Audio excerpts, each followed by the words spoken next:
Comment est-ce qu'une religion persécutée, où les fidèles risquaient littéralement leur vie, a pu devenir la religion favorite d'un empire en l'espace d'une seule génération? C'est une des transformations les plus dingues de l'histoire et elle est en grande partie l'œuvre d'un seul homme, l'empereur Constantin. Allez, on va voir ensemble comment ce basculement incroyable a bien pu se produire. Pour vraiment prendre la mesure de ce changement, il faut s'imaginer la situation des chrétiens juste avant et juste après l'arrivée de Constantin. Le contraste, vous allez voir, est absolument saisissant. Alors voilà, imaginez un peu. Vers l'an 300, être chrétien, c'est vivre dans l'ombre, c'est faire partie d'une secte illégale. Et puis à peine 25 ans plus tard, en 325, la situation est complètement inversée. Les chrétiens ne sont plus des parias, ils sont carrément soutenus et favorisés par l'empereur. C'est un revirement à 180 degrés, l'un des plus rapides et spectaculaires de toute l'histoire. Du coup, la question qui se pose, elle est évidente. Mais comment est-ce que tout a pu basculer aussi vite? Pour le comprendre, il faut d'abord regarder ce qui se passait avant Constantin. Ok, pour bien piger la révolution de Constantin, il faut d'abord comprendre le système qui l'a complètement fait exploser, la tradition religieuse romaine. En fait, le conflit était quasiment inévitable. D'un côté, on a la religion romaine, polythéiste, qui exigeait surtout un culte à l'empereur. Lui, c'était le garant de l'ordre du monde, rien que ça.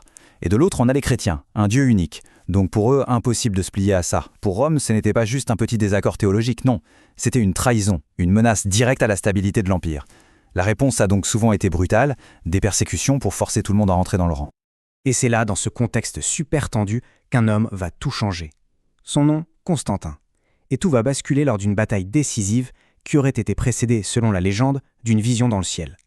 Ce contexte est vraiment crucial. Au début du IVe siècle, l'Empire est au bord de l'implosion. Il y a des guerres civiles partout, l'économie est en crise, les divisions religieuses menacent de tout faire éclater. Et Constantin, lui, en pleine quête de pouvoir, cherche désespérément un ciment, quelque chose pour réunifier ce monde fracturé.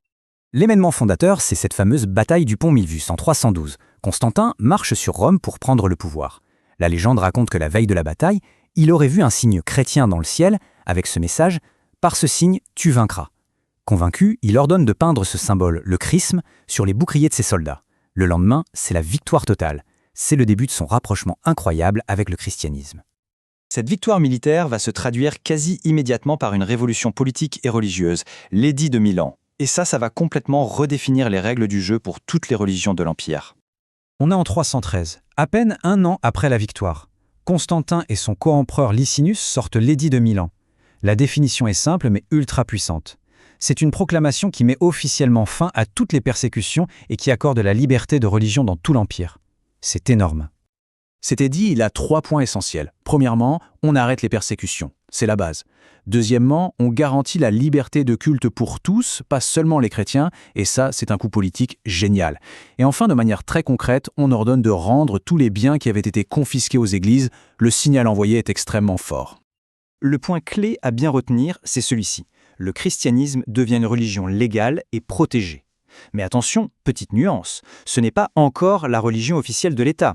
On est à l'étape de la légalisation, pas encore à celle de la domination.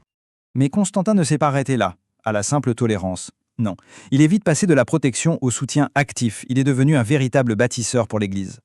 Son soutien était très concret. Il a financé la construction de basiliques gigantesques à Rome, à Jérusalem, à Constantinople. Il a accordé des avantages fiscaux et légaux au clergé. Et puis un truc complètement inédit, il s'est personnellement impliqué dans les grands débats théologiques pour garantir l'unité de l'Église. Et cette implication personnelle, elle va atteindre son apogée en l'an 325. Cette année-là, Constantin convoque lui-même le concile de Nicée, le tout premier grand rassemblement des évêques. Son but, utiliser son pouvoir d'empereur pour unifier la doctrine de l'Église et mettre fin aux divisions. Il faut s'imaginer la scène quand même. L'empereur romain, le successeur des Césars, en train de présider un débat sur la nature du Christ. Là, on se dit que le monde a définitivement changé. Tout ça, ça nous amène à la grande question, celle qui fascine les historiens depuis des siècles. C'était quoi la vraie motivation de Constantin? Une foi sincère ou un calcul politique hyper bien joué? Le débat est ouvert. D'un côté, il y a la thèse de la conversion sincère, un homme touché par une conviction religieuse profonde après sa vision. De l'autre, celle de la pure stratégie politique, un dirigeant super malin qui utilise une religion en pleine expansion pour unifier son empire en pleine crise. La vérité, elle se situe probablement quelque part entre les deux. C'est sans doute un mélange rare d'une foi personnelle, peut-être vraiment sincère, et d'un génie politique absolument hors du commun.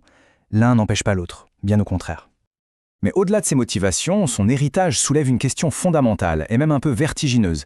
Qu'est-ce qu'il arrive à une foi quand elle devient un instrument du pouvoir? c'est le virage décisif que Constantin a imposé au christianisme, et ses conséquences, elles résonnent encore jusqu'à aujourd'hui.